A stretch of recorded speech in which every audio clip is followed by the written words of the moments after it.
berarti ya. Bismillahirrahmanirrahim. Assalamualaikum warahmatullahi wabarakatuh. Oke, mohon izin Bapak pengajar praktik dan rekan-rekan guru semua, mohon izin saya untuk menyampaikan atau memaparkan presentasi mengenai kegiatan apa saja yang akan kita laksanakan hari ini. Tetapi sebelum mulai berdiskusi, betul seperti Bapak Fadil tadi katakan ya, masih terlihat kaku ya Pak ya. Yuk kita berdiri dulu boleh, mohon izin. Yang mana berdiri dulu. Karena dari tadi lumayan kotor ya, beberapa menit duduk terus dan masih terlihat kaku. Kalau nyanyi saya bukan Bapak Yusuf yang pintar dan suaranya merdu ya. Oke. Instruksinya begini, ketika saya bilang tepuk satu, Bapak dan Ibu tepuk tangan satu kali gitu ya. Ketika saya bilang tepuk dua, berarti dua kali. Tepuk tiga kali. Tetapi ketika saya bilang tepuk empat, iya. Cukup jelas instruksinya? Oke, mudah-mudahan kita semua masih bisa konsentrasi ya. Oke, kita mulai. Tepuk satu, dua, empat. Masih ada yang nemu? Tenang, nggak ada hukuman. Ini hanya untuk cek kita masih konsentrasi atau tidak ya. Sekali lagi ya, kita coba ya. Oke, tepuk satu, dua, tiga, empat. Oke, baik. Terima kasih, tepuk tangan untuk kita semua. Oke, baik Bapak Ibu.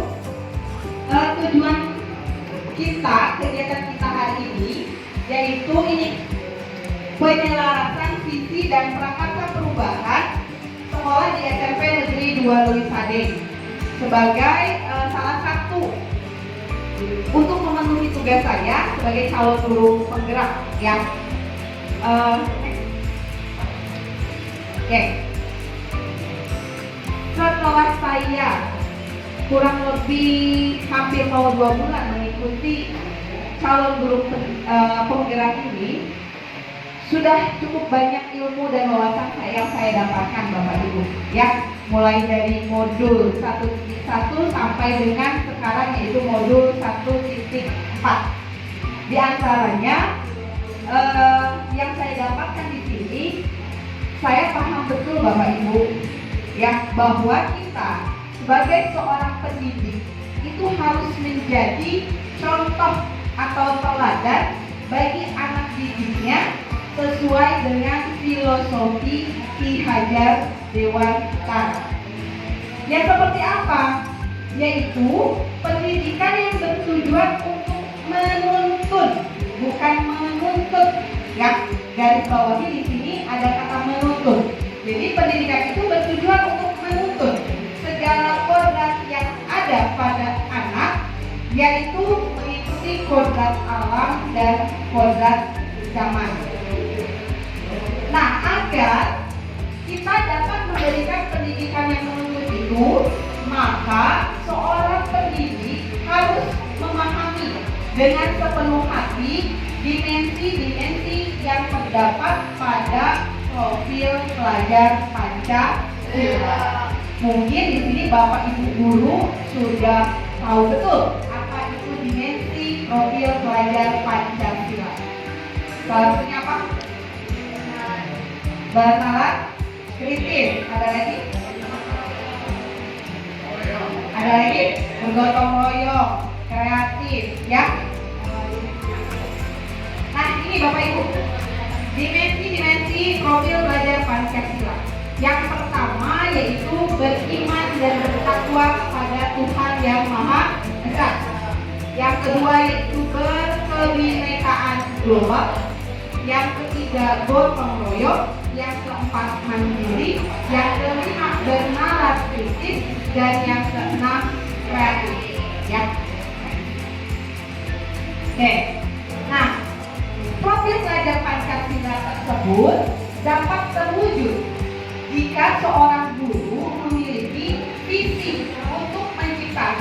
perubahan ke arah yang lebih baik di lingkungan sekolahnya. Agar dapat menciptakan visi tersebut, tentunya visi yang berpihak pada murid, maka dapat menggunakan pendekatan inquiry apresiatif yang merupakan manajemen perubahan yang kolaboratif dan berbasis kekuatan. Nah, ini yang saya pelajari dalam pendidikan guru penggerak ini, ya. Jadi untuk menciptakan visi yang berpihak pada murid, itu kita bisa menggunakan pendekatan inquiry apresiatif ini. Yang seperti apa sih? Nanti kita bahas, ya. Oke, berikutnya. Nah ini, inquiry apresiatif itu mengidentifikasi hal baik yang telah ada di sekolah dan mencari tahu bagaimana hal tersebut dapat dipertahankan dan memunculkan strategi untuk mewujudkan perubahan ke arah yang lebih baik lagi.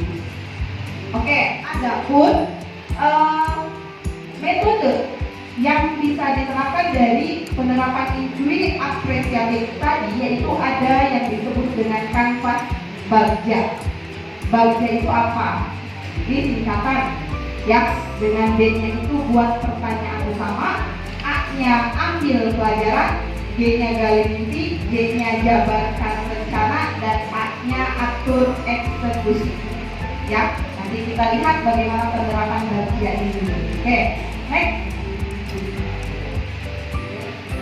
Oke, seperti yang sudah kita ketahui bahwa visi sekolah kita, visi SMP Negeri 2 Lusade, yaitu ini, ya, terwujudnya peserta didik yang bertakwa, berkarakter, berprestasi, dan berwawasan lingkungan. Ini visi sekolah kita, sudah luar biasa, ya.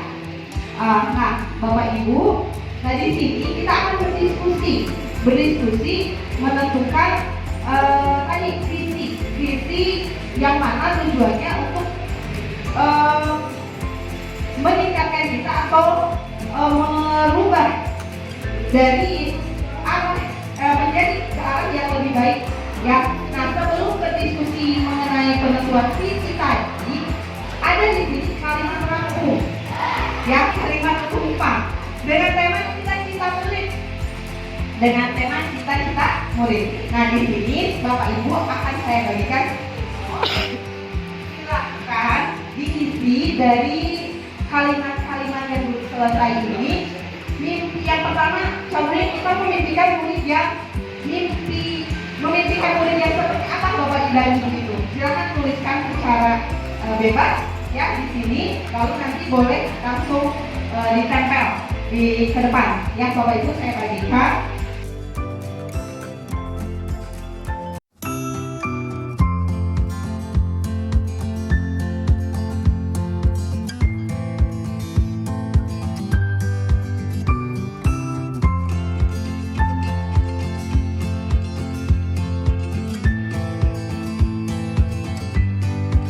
Ya, hasilnya Bapak Ibu gunakan memimpikan murid yang seperti apa gitu, ya. Di sini ada soleh-soleha apa gitu. Ini sama, ya. Ini berakhlak mulia, berakhlak baik, aktif, cerdas, berkarakter, rajin, bertanggung jawab. Nih, ini impian-impian murid kita, ya. Berakhlak mulia ada di situ, bertanggung jawab, aktif, cerdas, berkarakter, ya. Terus kemudian kita percaya bahwa murid adalah, Bapak Ibu percaya bahwa murid itu bisa, ya, bisanya itu seperti apa gitu, ya. Terus ada juga yang makhluk yang cerdas sesuai dengan kodratnya masing-masing. Ada juga yang unik, murid itu memang unik, ya. Ada yang baik, cerdas, unik, bisa, terus memiliki bakat terpendam. Kemudian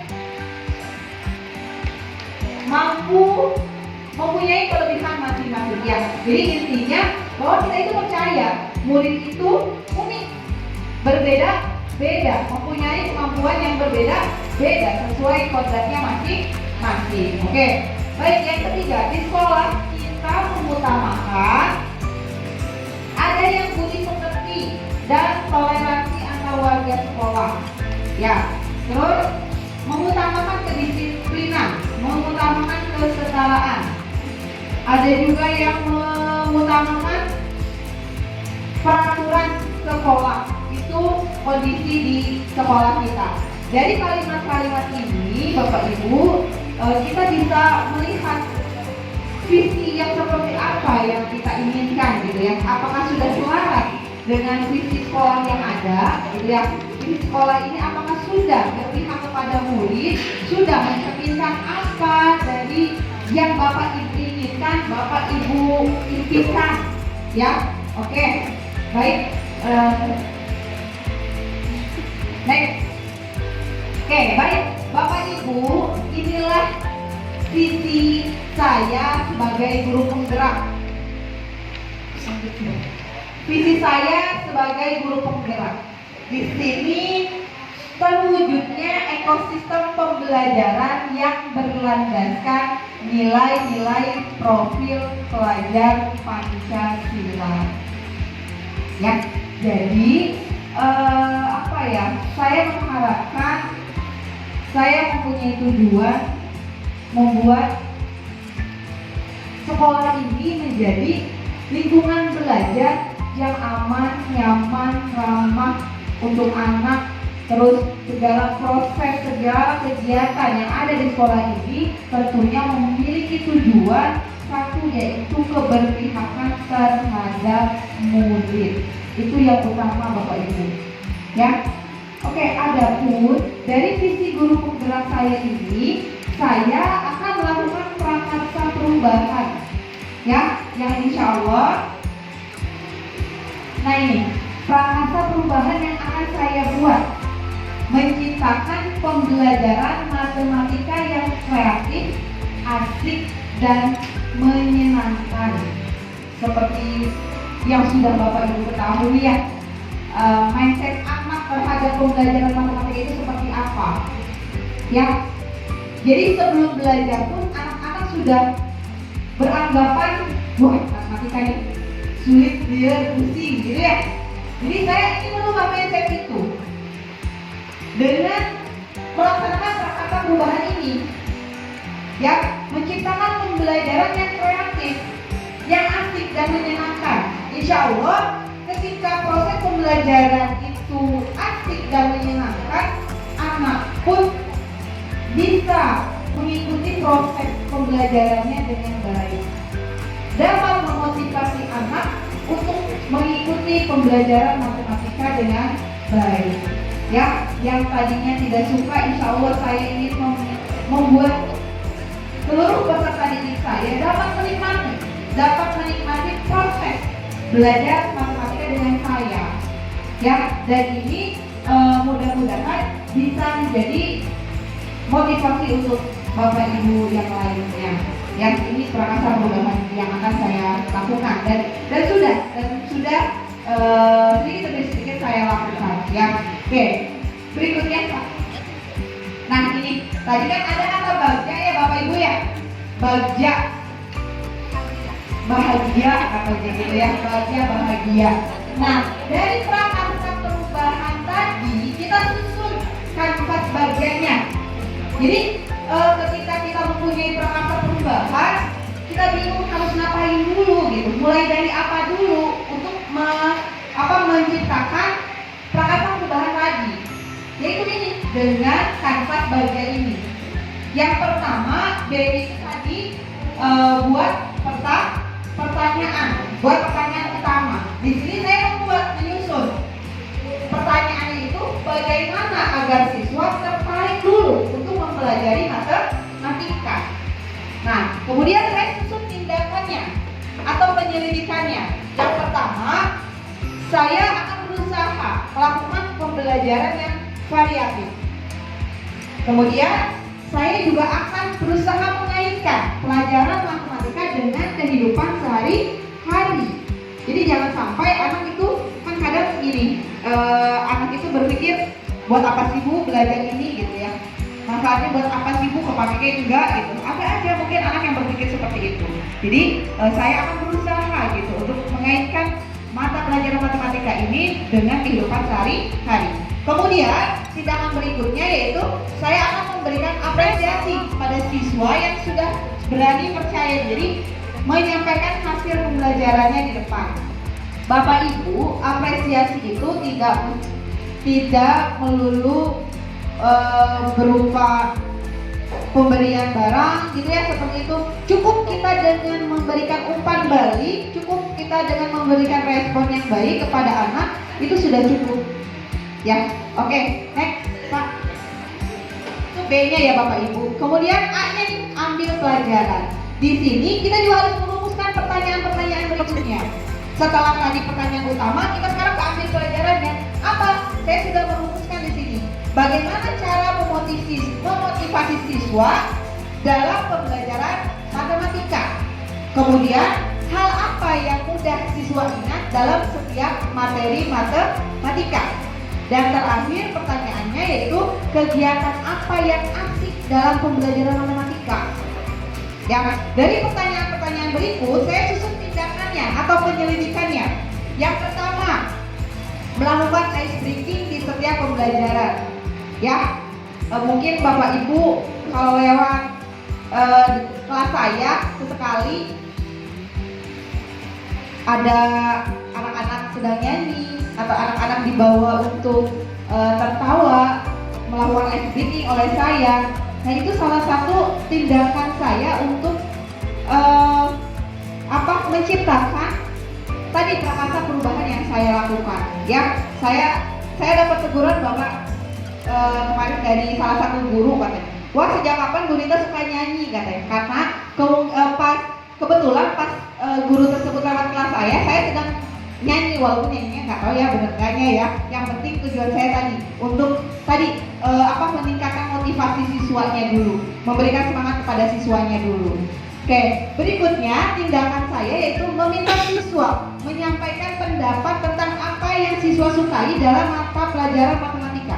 Jadi setiap pembelajaran kita harus bertanya pada siswa, yang siswa tersebut itu menyukai hal apa dalam pembelajaran kita. Itu sebagai bahan refleksi kita. Ya, siswa diharuskan menyampaikan apa yang disukai maupun yang tidak dia sukai terhadap pembelajaran kita. Itu untuk pembelajaran untuk kita. Berikutnya, selalu melakukan refleksi di akhir pembelajaran. Nih, Bapak Ibu, alhamdulillah nih setelah mengikuti pendidikan guru penggerak ini, saya selalu melakukan refleksi. Sederhana saja, kita bertanya kepada siswa.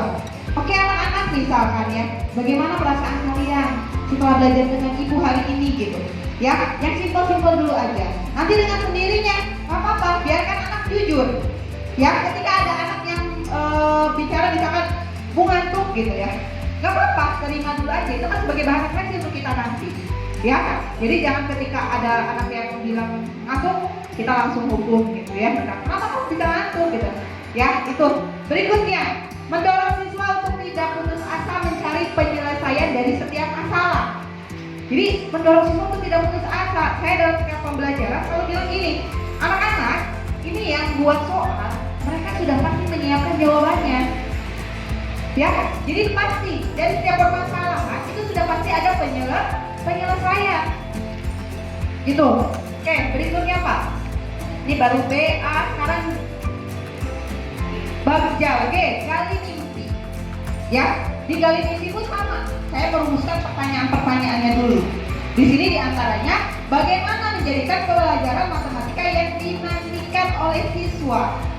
Jangan sampai tadi tidak diharapkan gitu ya. Wah, besok ada belajar matematika nih, bolos gitu ya. Berarti kan tidak diharapkan itu. Jadi bagaimana supaya kita menciptakan pembelajaran matematika itu dinantikan oleh siswa. Kemudian bagaimana membuat siswa mudah memahami materi matematika.